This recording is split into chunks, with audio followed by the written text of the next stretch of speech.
कश्ती भी निकल सकती है। हो के यूं मायूस, यूं ना अपने इरादे बदल, तेरी किस्मत कभी भी बदल सकती है। और इसी शायरी के साथ में मैं डॉक्टर उमर खान सर को स्टेज पे बुलाना चाहूंगी।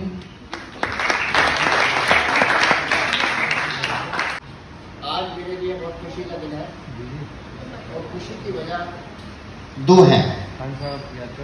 पहला कि मैं उस कॉलेज के मैं हूँ जहाँ से मैं इस लायक बना कि यहाँ से डिग्री लेके गया और आपके सामने और पूरी दुनिया के सामने मैंने चीज़ें रखी। ये कॉलेज ने मुझे वो दिया, ये मुकाम दिया। इस कॉलेज के नाम से हम लिखते हैं, ये कॉलेज हमारी शान है। ये कॉलेज नहीं होता तो हम नहीं होते, आप नहीं होते। जब मैं इस कॉलेज में आया, वो दौर एक ऐसा दौर था कि सीनियर को देखने के बाद पता नहीं कहाँ कहाँ से पसीना निकलता था, रात से बदल लेते थे और बड़ा टेरर होता था, बड़ा दम होता था। और आज की तारीख में मैं देख रहा हूँ कि वो दौर बदल चुका है। उसके बीच में डॉक्टर मिश्रा सर बैठे हुए हैं यहाँ पर। ये जानते हैं कि रैगिंग क्या होती थी, सीनियर जूनियरिटी क्या होती थी। मतलब नाम याद करने दिए जाते थे, नाम याद होने चाहिए थे, कैसे टाई बांधनी है वो आप लोग। तो अब जिस तरीके से कुछ दिनों के बाद रिश्ते किताबों में पढ़ाए जाएंगे कि फूफा फूफी खाला खालू मामा क्या होते हैं, ये बुक्स में पढ़ाए जाएंगे। चूंकि जब एक ही बच्चा होगा, ना उसका मामा होगा, ना उसकी बहन होगी, ना फूफी होगी, कोई रिश्ता ही नहीं होगा। ठीक उसी तरीके से ये रैगिंग को किताबों में पढ़ाया जाएगा बुक्स में कि कोई रैगिंग नाम का वर्ड हुआ करता था। जब कॉलेज में जाते थे ऐसा, उस रैगिंग से फायदा ये होता था कि फर्स्ट ईयर वाला सेकेंड ईयर वाले के पेरेंट्स तक को जानता था, कहाँ का रहने वाला, क्या उसकी हॉबी है, क्या आदत है। और आज अगर आप किसी से पूछोगे तो उसको कुछ भी नहीं पता। जब मैं यहां बैठता था तो ये सोचता था कि वो दिन कौन सा होगा कि मैं यहां हूं। सोचता था तो मैंने कहा यहां आने के लिए पढ़ना पड़ेगा, और पढ़ना मेरे बस की बात थी नहीं। मैं तो घूमता था, मिश्रा जी ने दौड़ देखा, सभी तरह उधर घूमता था। बुला के लोग इसे कहते थे भाई कुछ तो क्लास करी लो, चंदूरिया साहब को बताते रहते थे। मैं नहीं पढ़ता। फिर जब मैं पढ़ा नहीं तो फिर मैंने सोचा कि अब मैं कैसे आगे बढ़ूं। फिर मैं आगे बढ़ते लॉकडाउन में दिल्ली में फंस गया। मेरे बेटे ने कहा कि आपके पास इतना मटेरियल है, आप उसको फेसबुक पर डालो। तो मैं कोई ऐप नहीं जानता था। जैसे रफीज मेरे पास पढ़ा था वैसे ही मैं यूट्यूब पर फेसबुक पर डालने लगा। लोग देखने लगे। फिर उसने कहा कि आप फेसबुक पे आ जाओ। फिर धीरे धीरे वो सफर शुरू होता है 2 साल के अंदर। और मुझे ये नहीं पता था कि यूट्यूब से क्या क्या मिलता है। बस मैं जस्ट टाइम पास करता था, यूट्यूब पर डालता था। उसी दौर में हमारे बीच में डॉक्टर असद खान बैठे हैं। इनका चैनल भी हुआ करता था, पता नहीं कहाँ लोग इन्होंने कर दिया। और सामने बैठे हैं, हमारे और इनके बराबर सब्सक्राइबर होते थे, बैठे हैं सामने। असद खान ने खूब प्रयास किया, मेहनत की, लेकिन एक अरसे के बाद ये हिम्मत हार चुके थे। फिर ये पता नहीं कौन सी दुनिया में खो गए। लेकिन हम YouTube पे लगातार मेहनत करते रहे। तो 1 साल तक तो YouTube ने हमारी तरफ मुड़ के भी नहीं देखा। बड़ा अच्छा कंटेंट डालते थे, कोई नहीं देखता था। एक दिन ऐसा हुआ, लोग मेरे रास्ता बदल देते थे कि खान साहब बुलाएंगे, चैनल को सब्सक्राइब कर देंगे। मैंने कहा तो बाद में चाहे सब्सक्राइब करता, लेकिन अब सब्सक्राइब कर ले मेरे कहने से। गांव में जाता था, करता था, पकड़ करता था। लेकिन सारे प्रयास करने के बाद भी मेरे 2000 से ऊपर हुए, सारे प्रयास। मैंने कहा कैसे होंगे? फिर 3000, फिर 3200, ऐसे होने के बाद एक वीडियो गाय में मैंने स्टोमक ट्यूब पास किया। वो रातों रात शाम को डाला, सुबह को उसमें 10 के, 20 के, 100 के। और जैसी वीडियो वायरल हुई एकदम मेरे 25 के हो गए। 7-8 के से उठा के 25 के हुए, फिर 50 के हुए, फिर 100 के, और 100 से 200 के होने में 1 ही महीना लगा। अब 3.5 लाख से 5 लाख होने में कुल 28 दिन लगे। और अब 5 लाख से 10 लाख होने में बहुत टाइम नहीं लगेगा। क्योंकि वो जो फेज है, वो जो स्टेज है, जब आप नीचे से ऊपर निकल कर आते हैं, सारा प्रयास वही करना पड़ता है। क्योंकि आप गड्ढे में थे, गड्ढे से समतल भूमि पे आने के लिए आपको स्ट्रगल करना पड़ेगा, और एक बार समतल भूमि पे आप आ गए, प्लेन जगह पे आ गए, फिर तो आपको दौड़ना ही है मेहनत के लिए। तो इस वक्त हम समतल पे है, सिर्फ दौड़ लगाएंगे। जो भी चीजें घटित होती हैं लाइफ में, वो आपके अच्छे के लिए होती है। मैंने दोपहर बोला था, आज मैं फिर बोल के जा रहा हूं, ये जो प्रोफेशन है जिसको आपने चुना है, मर्जी से नहीं, बेमर्जी से। क्योंकि हर बच्चे का मेरा ड्रीम था, सपना था कि मैं मेडिकल कॉलेज में जाऊंगा, लेकिन वो किन्हीं विशेष परिस्थितियों में यहां पर आए, सारे प्रयास करने के बावजूद भी उधर नहीं गए, तब इधर आए। इसका मतलब भगवान ने आपको वेटनरी के लिए बनाया था। तो वेटनरी को हम कैसे अच्छा कर पाए, उसके बहुत सारे रास्ते हैं। पहला रास्ता है अपने प्रोफेशन से मोहब्बत करना सीखो। अपने प्रोफेशन की लोगों के सामने जाकर तारीफ करो, मेरा प्रोफेशन तो मेरा प्रोफेशन। कभी ये मत समझो कि प्रोफेशन खराब है। दुनिया में कोई भी प्रोफेशन खराब नहीं होता, उसको करने वाले खराब या अच्छे होते हैं। एक बाल काटने वाला आदमी, पूरी दुनिया में 5 स्टार सैलून है, कभी सोच सकते हो जावेद हबीब के नाम का भूल सकते हो। एक तबला बजा के भारत रत्न दिया जा सकता है, पहले लोग कहेंगे गवैया है। मैच खेलकर भारत रत्न दिया जा सकता है, और बीबीएससी इंडस्ट करने के बाद आप कुछ लेने की उम्मीद नहीं रखते, सिर्फ आप नौकरी लेने की उम्मीद रखते हो। इसमें इतना दम है, आज मैं आपके सामने खड़ा हूं। मैं ऐसे कामयाब सर का वेलकम, आइए सर के लिए ताली बजा के स्वागत किया है। और आज पहली ही मुलाकात डीन सर से मेरी हुई, और इनका नेचर सर प्लीज। नहीं मैं इधर से कर लूंगा। तो डीन सर ने इतनी छाप मेरे ऊपर छोड़ी। डीन सर के एक जूनियर हो करते थे कर्नल चौरानी सर, मैंने अपनी छाप छोड़ने के लिए उन्हें फोन मिलाया, कैसे छाप छोड़ी जाए। उन्होंने बताया, खान साहब मिश्रा जी ने बताया, जब आप किसी से मिलते हो, भैंस देखते हो, तो उसके रिश्तेदारों को बताओ तुम्हारी ठीक करी, तुम्हारी ठीक करी तो बनाएगा।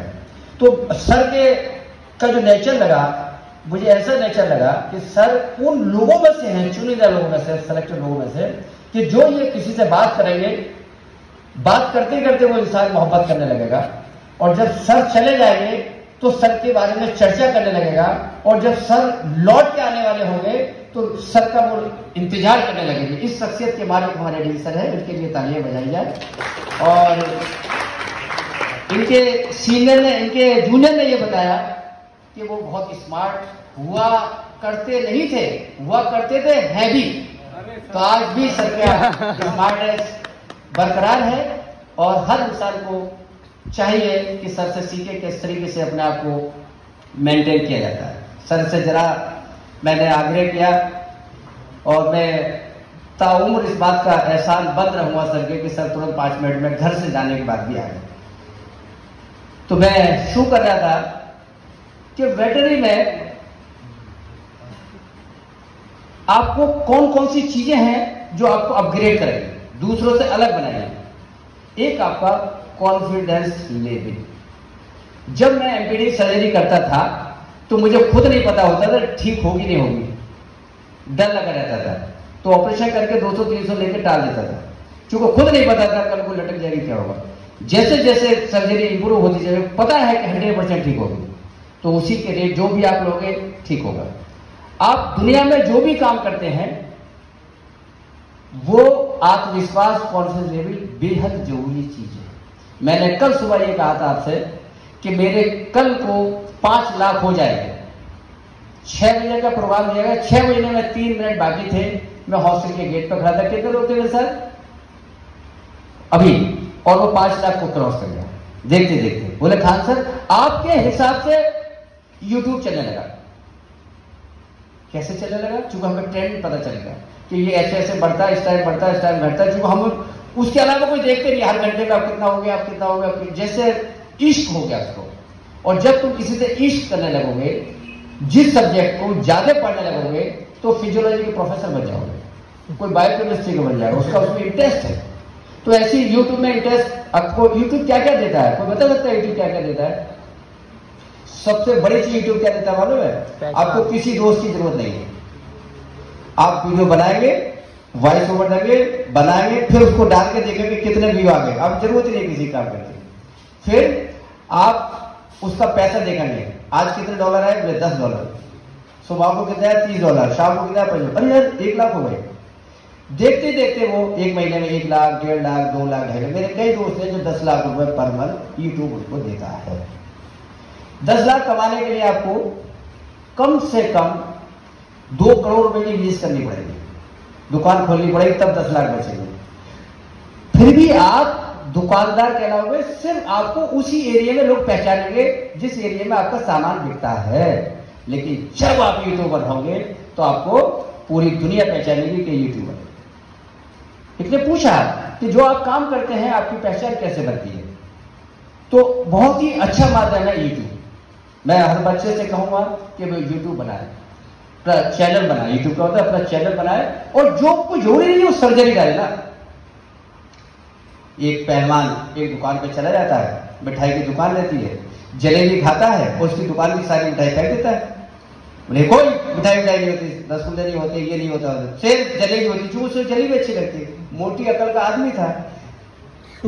उस बरिया ने कहा कि हुजूर सिर्फ जलेबी आदमी को तो पसंद है, किसी को रसगुल्ला, किसी को। बोले हाँ यार बात तो सही है, भाई रख ले सामान। ठीक उसी तरीके से किसी को सर्जरी पसंद होगी, किसी को पोल्ट्री पसंद होगी, किसी को जो है गोल्ट्री पसंद होगी, किसी को कुछ तो पसंद। तो जो आपको पसंद है वो वहां पर अवेलेबल है। आप यूट्यूब चैनल बनाएं, और ऐसा नहीं है कि आपको जो अच्छा लगता हो।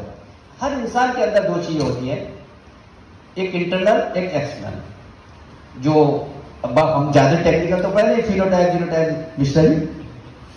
तो जो चीज आपके अंदर है और उसको अगर आपने पहचान लिया और उसको साथ समय वापस लिया है, तो आप अंबेडकर बनोगे, गांधी बनोगे, नेहरू बनोगे, मोदी जी बनोगे, तब आप फुल फ्लैश बनोगे। अगर साथ समय आपने अंदर की चीज को पहचान लिया कि मेरे अंदर ये वाला टैलेंट है, जब उसमें काम करोगे, वरना तो नहीं। तो हर बच्चे को चाहिए कि अपने टैलेंट को पहचाने।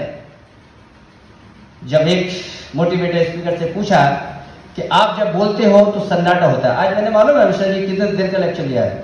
कितनी देर बोला हूं मैं 70 लोगों के बीच में? 2 घंटे। एक भी बच्चा उठा नहीं, पिन ड्रॉप साइलेंस था। मैं खुद ही हटा, मैंने कि बच्चों को खाना खाना है। 11 बजे से 1 बजे तक नॉन स्टॉप लेक्चर। तो जो आपके जो मोटिवेटेड स्पीकर वो समझे पब्लिक को कि इनको क्या पसंद है। आज हम जो यहाँ इकट्ठे हुए हैं, मैं अपना गुणगान करने नहीं हुआ इकट्ठा नहीं आऊंगा। मैं ये बता रहा हूं कि वेटनरी में डॉक्टर उमर खान से ऊपर के लोग और निकल कर आए। उद्देश्य मेरा ये है, ये जो मैंने चीज को शुरुआत की है, ये बहुत लंबा जाए। लोग जैसे कॉमेडी के चैनल को देखते हैं, घर घर में लोग वेटनरी साइंस को देखें कि भैंस लेटी थी, खड़ी होकर चारा खाती। मेरा मिशन है कि वेटनरी प्रोफेशन को कैसे ऊपर उठाया जाए। मेरा मिशन और कुछ नहीं है। मुझे जरूरत नहीं तुम्हारी ताली होगी ना, अब तो बहुत आगे मुकाबले करिए। अब कोई जरूरत नहीं, ना किसी की आदमी की, ना किसी की जरूरत नहीं, क्योंकि अब तो मैं अपने आप में मस्त हूं।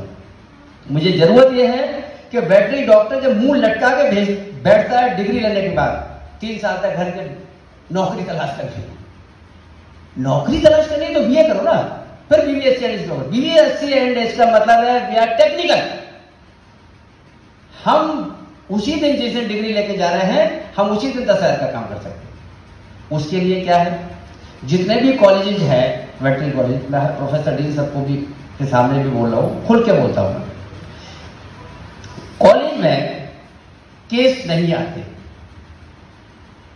जो पढ़ते हैं आप वो थ्योरी बहुत पढ़ते हैं, केस आपने देखे नहीं होते हैं। फिर जब आप केस देखने जाते हो तो थ्योरी भूल चुके होते हैं, तब तक साल भर 2 साल बाद तालमेल खत्म हो गए। सर ने फील्ड में काम किया है, सर तो खुद बताएंगे, कई साल सर फील्ड पर है, कितनी बड़ी परेशानी इशू में आती है। तो जो भी लोग फील्ड करना चाहते हैं तो वो first year, second year, third year से जो भी फील्ड में काम करने वाले, जैसे डॉक्टर संजय अग्रवाल काम करने वाले, डॉक्टर आयुष सर काम करते थे पहले, उनसे लाइजनिंग करें, उनके साथ बैठे, उनके साथ फील्ड में जाके काम को देखें। तो जैसे ही आप अपने गांव में जाओगे तो आप एमपीडी कर दोगे, जैसे ही अपने गांव में जाओगे तो आप सारे काम करोगे। तो जो आपको अपने अंदर का डर निकालना है। अब ये पीएचडी क्यों करते हैं लोग, आप मालूम है? इसलिए नहीं करते ना पीएचडी में कोई इंटरेस्ट है। बेरोजगारी को खत्म करने के लिए पीएचडी करते हैं कि आप कोई काम ना कर रहे तो एमबीएससी कर लें, अब कोई काम नौकरी मिले पीएचडी कर लें। पीएचडी में कोई इंटरेस्ट नहीं है, इसीलिए वो कुछ नहीं करते। चूंकि बगैर इंटरेस्ट के तो वो बीबीएससी करने आए, बगैर इंटरेस्ट के वो एमबीएससी करी, बगैर इंटरेस्ट के उन्होंने क्या करा, पीएचडी करी। काश अगर उसको बीबीएससी एंड के बाद जॉब मिल जाती तो क्या असर करेगा कोई एमबीएससी? इसका मतलब कि आपने पढ़ाई जो की, एडिशनल पढ़ाई की, वो मजबूरी में की। तो मेरा सजेशन ये है कि जो लोग एकेडमिक में जाना चाहते हैं वो लोग तो पीजी और पीएचडी करें, वरना वेटरनरी साइंस की degree BVSc and AH practice के लिए काफी है, मोर देन सफिशिएंट है। सर मेरी बात गलत है? तो कम से कम इससे 3 फायदे होंगे। वही लोग जाएंगे कंपटीशन में जो लोग आगे बहुत कुछ करना चाहते हैं। हमारे कॉलेज में IRA में मैंने कहा खड़े होकर, मैं हर कॉलेज में खुल के कहता हूं, मॉलिक्यूलर पे आप काम कर रहे हैं, अच्छी बात है, एक्सरे पे काम कर रहे हैं, अच्छी बात है, अल्ट्रासाउंड अच्छी, लेकिन आपके सामने बर्निंग प्रॉब्लम है कि भैंस इंफेक्शन में मर रही है। इस पर पैसा लगाओ ना, जितने की एक्सरे मशीन लाए उस पर करो कि आखिर ये इंफेक्शन कौन से एरिया में होता है, उसकी कैसे सर्जरी की जाएगी। बर्निंग प्रॉब्लम है इंफेक्शन, जिसमें सबसे ज्यादा पशुओं की डेथ होती है। रोज 10-20 फोन आते हैं एमपीडी के, जिले में एमपीडी करने वाले लोग नहीं है। चूंकि ये तो पूरी दुनिया पहचान जानती है कि साहब मेरा है एमपीडी, पैर भैंसों की टांग टूट जाती है, एमपीडी करने वाला नहीं है, सीजर करने वाला नहीं है कोई जिले में। सीजरियन को तुम लोग ये समझते हो कि सीजर कोई बहुत बड़ी चीज है। सबसे आसान सीजरियन है लार्ज एनिमल का, 35 से 40 मिनट में सीजर हो जाता है और भैंस बच जाती है, नहीं मरती, कॉलेज में मरती है। आज ही मैं कह रहा था मैडम, इसलिए नहीं मरती कि कॉलेज में स्किल की कमी है, इसलिए मरती है कि मरने वाली आती है। यहाँ पर सब खींच लेते हैं, सब काम कर लेते हैं, 100 किलोमीटर चल के आती है, ऑपरेशन करा के 100 किलोमीटर वापस जाती है, उसी में उसका काम हो जाता है। लेकिन जब आप सर्जरी को पशुपालक के द्वार पे करोगे और इस कॉन्फिडेंस के साथ करोगे कि मरती ही नहीं है। मेरे साथ आके देखिए, मैं रूटीनली सर्जरी करता हूं, कौन सी, सीजरियन, और सब बचते हैं एक तरफ से। जब तुम मेरे साथ सर्जरी करोगे और वो बचने लगेंगे तो मुझे यकीन है कि तुम भी जाके करोगे, लेकिन तुम्हारे अंदर यकीन ही नहीं है, तुम्हें लगता है बचती तो है नहीं, क्योंकि तुमने तो कॉलेज की सर्जरी देखी है, और कॉलेज की सर्जरी देखी, कॉलेज में तो मरने वाले आते हैं कि लाओ एक बार तो दिखाई ना लड़की को। ऐसे लड़की आती है, कोई भैंस यहाँ पर ऐसी नहीं आती जिसको कराया जाए। एक बार लार्ज एनिमल लेट गया, हम जब शू की नौकरी में थे मिश्रा जी, हमें तो जुनून था ब्लेड चलाने का, सबकी करनी थी सर्जरी, और सर्जरी हमारी बंदा होगी कि सर्जरी मत करना, मर जाती है। 5 साल बाद हमें होश आया कि मर क्यों रही है, हम मरीज नहीं कर रहे थे।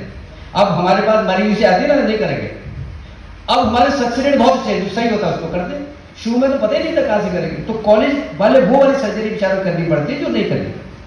आ गए तो वो प्रोफेसर क्या सोचते हैं कि लाओ बच्चों को दिखाई दे, जब आ गया तो मतलब ये दिखा दे आपने फील्ड, तो आपको क्या करना है, 3-4 ऑपरेशन फील्ड में हर जिले में मिलते हैं। वो है retention of urine, 99% success rate है रिटेंशन ऑफ यूरिन का, पेशाब का बंद इन मेल का कॉमन है। मैं डेली 4-5 ऑपरेशन करता हूँ उसकी डेली, और सक्सेस रेट है, सभी बच जाते।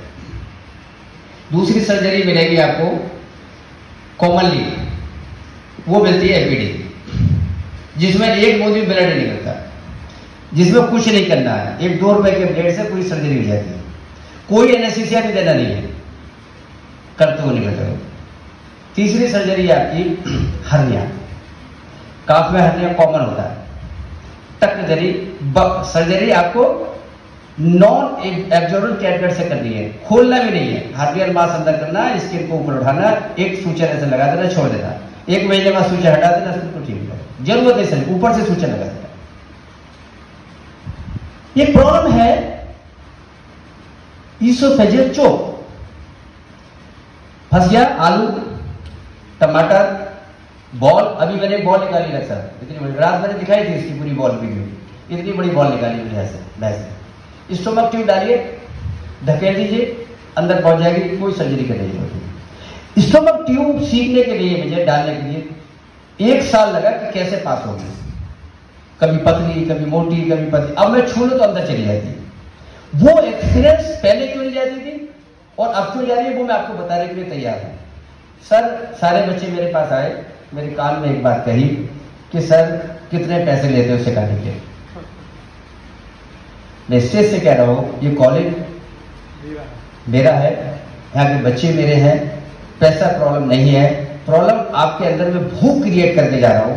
आप आओगे, आपका स्वागत है, सीख के आओगे, ये मेरा दावा है कि कोई कभी जीवन में गलती नहीं करूंगा। मैंने सर्जरी सिखाई, क्योंकि मैं इतनी गलतियां कर चुका हूं कि तुमसे गलती होने नहीं दूंगा, इतनी गलतियां कर चुका हूं। इसने पूछा कि समझदार आदमी कौन होता है? बोले जो गलतियों से सीखे। बोले उससे ज्यादा समझदार कौन होता है? वो जो दूसरों की गलतियों से सीखे, वो महान आदमी है, वो गलती नहीं करेगा। लेकिन लोग करते क्या है, तो सीखना ही नहीं चाहते।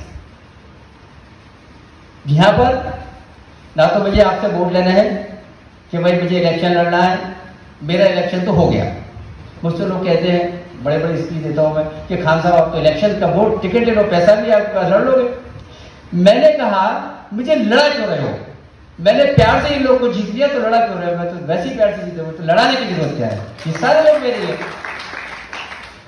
लोगों के अंदर आपको बैठने के प्रति विश्वास पैदा करना है, यकीन दिलवाना है कि हम तुम्हारी भैंस को बचा पाएंगे। कब? जब आपका गुरु उस लेवल का होगा। विवेकानंद तब बने जब विवेकानंद जी को उनका गुरु मिला। क्या नाम है विवेकानंद जी के गुरु का? है? नहीं पता? इसका मतलब पढ़े, खूब पढ़ते भी आप लोग। रामकृष्ण परमहंस थे उनके गुरु जी। तो वो जब मिले तब वो कौन बने? तो आपको जीवन में एक गुरु की आवश्यकता पड़ेगी, और वो जो गुरु होगा वो आपको आगे लेके जाएगा। और जिसकी लाइफ में गुरु नहीं होगा उसकी लाइफ में कोई नहीं होगा। तो सबसे पहला काम है आपको सिलेक्शन ऑफ गुरु। ऐसे गुरु को सेलेक्ट करना है जो आपको मोटिवेट करता है, जो आपको कामयाबी की बात सिखाता है, जो आपको आगे बढ़ाने की बात सिखाता है। नौकरी आपके हाथ में नहीं है, लेकिन आपके हाथ में आमदनी को बढ़ाना है, आपके हाथ में स्किल पैदा करनी है, आपके हाथ में सब कुछ पैदा करना है। तो आज आपको 3 मैसेज मैं डी सर के सामने दे रहा हूं। जितने लोग भी इंटर्नशिप करने आएंगे मेरे पास, मतलब वैसे इंटर्नशिप तो नहीं, तो डी सर से मैं रिक्वेस्ट करके आपको 15 दिन का 10 दिन का अपने आप के लिए अलाउ कराऊंगा, चाहे मुझे बीसी सर्जरी मिलना पड़े। और ये मैं यकीन दिला रहा हूं कि पहले दिन में आप एमपीडी करेंगे, अगले दिन में सीजे करेंगे। मेरे पास सारे केस रहते हैं। रिटेंशन रिव्यू तो डेली 5-6 करने में आगे सीजन में ठंड में मिलते हैं। आप पूरी तरीके से जब जाओगे अपने गांव में जाके जब सर्जरी करोगे तो आप कामयाब करोगे। और हर बच्चे से मैं एक बात कहना चाह रहा हूं, सोशल मीडिया से दूर हो जाओ। आपको सोशल मीडिया में सिर्फ एक चीज देखनी है, इंपैक्शन ऑफ वुमन दुनिया में कहां सही हो रहे हैं और इसके ऊपर कैसे काम करते हैं। अगर आपने इंपैक्शन ऑफ वुमन पे नई चीज निकाली, जैसे मैंने स्टमक ट्यूब का ऊपर किया, जैसे मैंने इंटरसेप्शन की सर्जरी अपना करने लगा, जैसे मैं डीएच पे काम, डीएच का मालूम है कब आगे पता चला मुझे?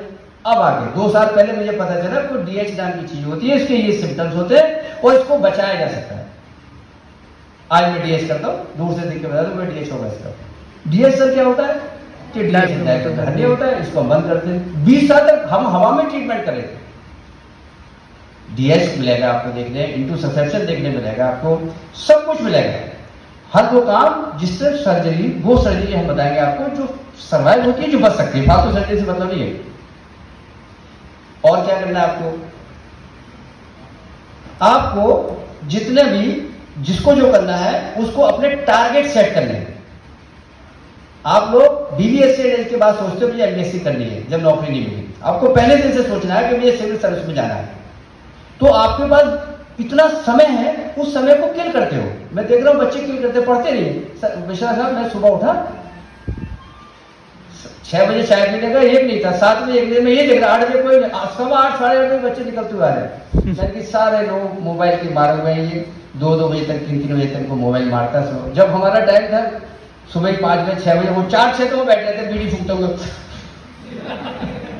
और सुबह गेट पर। तो चाय के लिए बोल दो भाई, फिर मैं बहुत सारा दिन में ही बोल चुका हूँ, बच्चे फिर बोर हो जाएंगे। एक चुटकुला मैं सुना रहा हूँ आपके लिए, वो चाय के लिए नहीं, उसको बोल दो तैयार करो चाय पकड़ो के लिए। वो है कौन, अर्जुन है ना, उसको फोन कर दो। हाँ सर। और जितने लोग हैं उसमें 10 लोग 20 लोग और बढ़ा के बुलाना। सर दुनिया में जोड़ने के लिए आपको चुटकुले आने चाहिए, इंटरेक्शन करने के लिए। जब आप किसी को कनेक्ट कर देंगे तब कनेक्ट करेंगे, पहले कनेक्ट नहीं होगा तो कनेक्ट नहीं होगा। तो पहले कनेक्ट करना आना चाहिए तब कनेक्ट होगा। भैंस वाले को पहले जाके आपको कनेक्ट करना कि मैं हूं वो डॉक्टर जो तेरी भैंस को बचा सकता हूं, तो वो कनेक्ट होगा, फिर आपसे काम कराएगा। तो वो कनेक्शन के लिए आपको मैं एक जगह लेक्चर दे रहा था, तो उसने कहा, डायरेक्टर एनिमल हस्बेंड्री बैठे थे कि डॉक्टर खान आपने डिग्री कहां से की है? मैं जबलपुर से। अरे बोले उस डिग्री की बात नहीं कर रहे आप, ये जो 10,000 आदमी बैठे जो 2-2.5 घंटे से बैठे, ये वाली डिग्री कहां से की है? बिल्कुल सिस्टम होके बैठे हैं। मैं जब सांस लेता था तो लोग लेते पंडाल में कोई आदमी नहीं है। क्या बोलता है यार, यार क्या बोलता है? मैंने कह दिया किससे से आज के बाद किसी की भैंस का लवारा नहीं मरेगा। लवारा मतलब कहा मर ही नहीं सकता। पूछना चाहोगे कैसे? बोला हाँ सर पूछेंगे। मैं देखो किसी ने भी जंगली पशु को लवारा मरा देखा? बोले नहीं देखा। तो तुम्हारा क्यों मरता है? जो तुम खुद मार देते हो। 2 लवारे दुनिया में आते हैं, एक एनिमल का, एक इंसान का।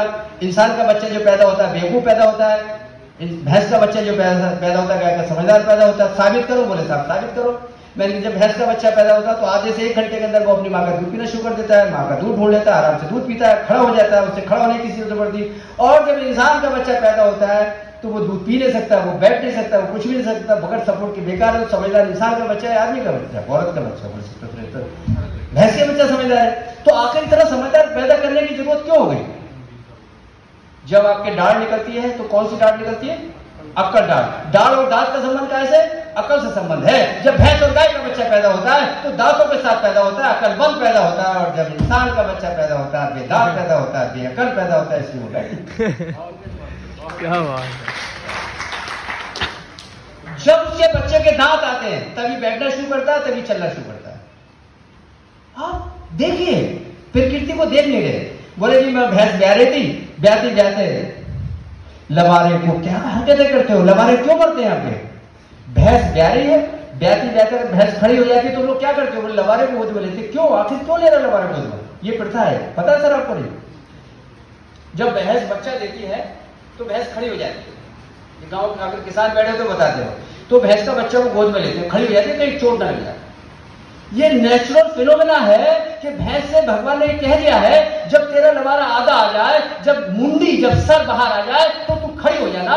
जब तू खड़ी नहीं होगी तो तू ब्याह ही नहीं सकती। चूंकि अगर बैठी है और लवारे का सिर जमीन से टिक जाएगा और जब भैंस जोर मारेगी तो बच्चा आगे चलेगा नहीं। तो भैंस से कह दिया है जैसे आधा लवारा आ जाए तो झटके से खड़ी होना, और जब तू खड़ी होगी तो लटक लटक के जब तू तेरा बच्चा गिरेगा तो जो मुंह के अंदर तेरा डिस्चार्ज भरा है तो सारा मुंह के अंदर डिस्चार्ज निकल जाएगा। और जब ऊपर से लवारा गिरेगा तो जहां से जेल कच्ची है वहां से जेल प्लेसेंटा अपने आप टूट जाएगा, आपको तोड़ने की जरूरत पड़ेगी। जब लवारा ऊपर से नीचे गिरेगा तो ब्लड सर्कुलेशन बढ़ जाएगा, वो जिंदा हो जाएगा, उसका ब्लड सर्कुलेशन बढ़ जाएगा। और जब लवारा ऊपर से गिरेगा तो एक आवाज आएगी, तो माँ ये समझेगी कि मेरे लवारे को चोट लग गई। माँ ने ममता के भैंस उसे चाटने आएगी। जब भैंस उसे चाटेगी तो ब्लड सर्कुलेशन बढ़ेगा। और जो भैंस के ब्याने में जो तकलीफ हुई है, जो दर्द हुआ, वो हार्मोन उसके ऊपर है। किसके ऊपर? लवारे को ऊपर चाटने के लिए। बेवजह नहीं चढ़वा रहा भगवान उसको, उसके अंदर हार्मोन जब चाटेगी तो भैंस बिल्कुल रिलैक्स महसूस हो जाएगी, कहीं आपको दिक्कत की जरूरत नहीं पड़ेगी। तो ये मैनेजमेंट है, लवारे की केयर का मैनेजमेंट। मैंने लिखा उसके ऊपर कि लवारा नहीं मर सकता। तो जब ये बात है, वेलकम सर के लिए ताली वाली बजाओ भाई।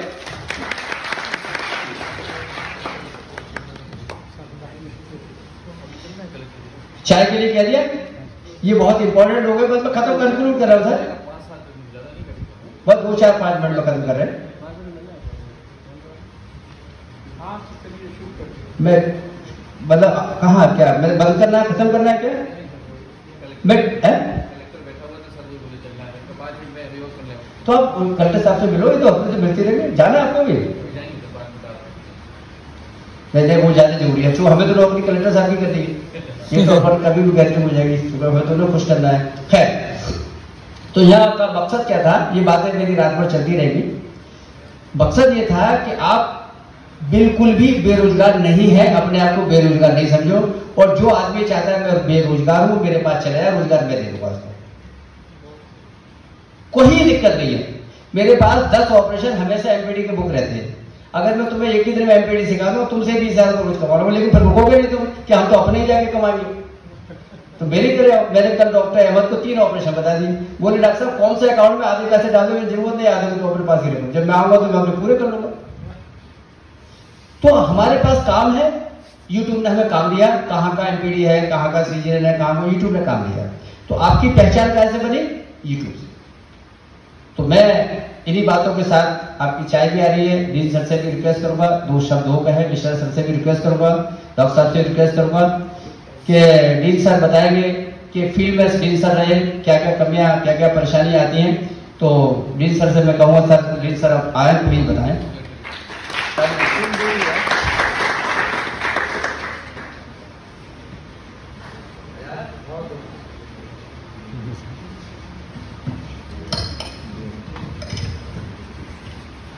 Thank you doctor Umar Khan, शानदार, जानदार, बहुत बढ़िया आपका एक्सप्लेनेशन है। और सबसे बड़ी चीज है जो मैं अभी 5-10 मिनट से सुन रहा था कि आपका लेवल ऑफ कॉन्फिडेंस, और वो ही आपको सिखाया उन्होंने। और ये आज की सबसे बड़ी सीख होगी कि आप पहले अपने ऊपर विश्वास करना सीखें, आपको अपने काम पे अपने आप सफलता मिलेगी जब आप खान सर जैसे चीजों को सीखेंगे। क्योंकि उमर खान सर हमसे तो बहुत जूनियर हैं, आदित्य लोगों के बैच से हैं या उनसे एक 2 बैच सीनियर हैं। आप लोग का ईयर कौन सा था? 2001 पास आउट सर। हाँ 2001। तो हाँ ये हमसे 12-15 साल जूनियर लोग हैं सब, है ना। तो मैं ये चीज बता रहा हूँ, लगता नहीं आप तेरे सीनियर हैं, लगते हैं आप बिल्कुल यंग हैं। नहीं वो तो खान साहब का बड़प्पन है, हमको मालूम है, सब दिखता है ऊपर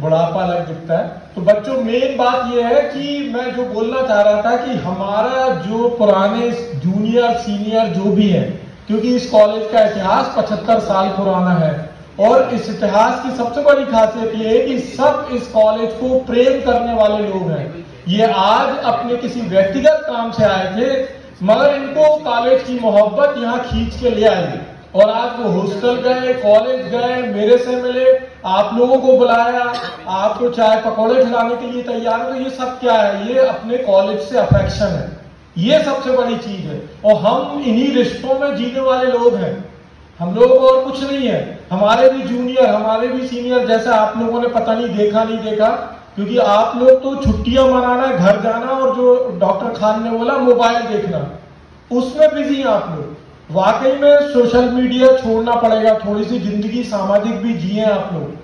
क्योंकि हम लोगों ने जो जूनियरिटी सीनियरिटी देखी है ना, जो रिश्ते देखे हैं, रैगिंग देखी है, मार पिटाई देखी है, सब देखा है, तो वो सब हम लोगों को बड़ा याद आता है, और उसी के कारण इतना अफेक्शन है, एक दूसरे के लिए चाहत है।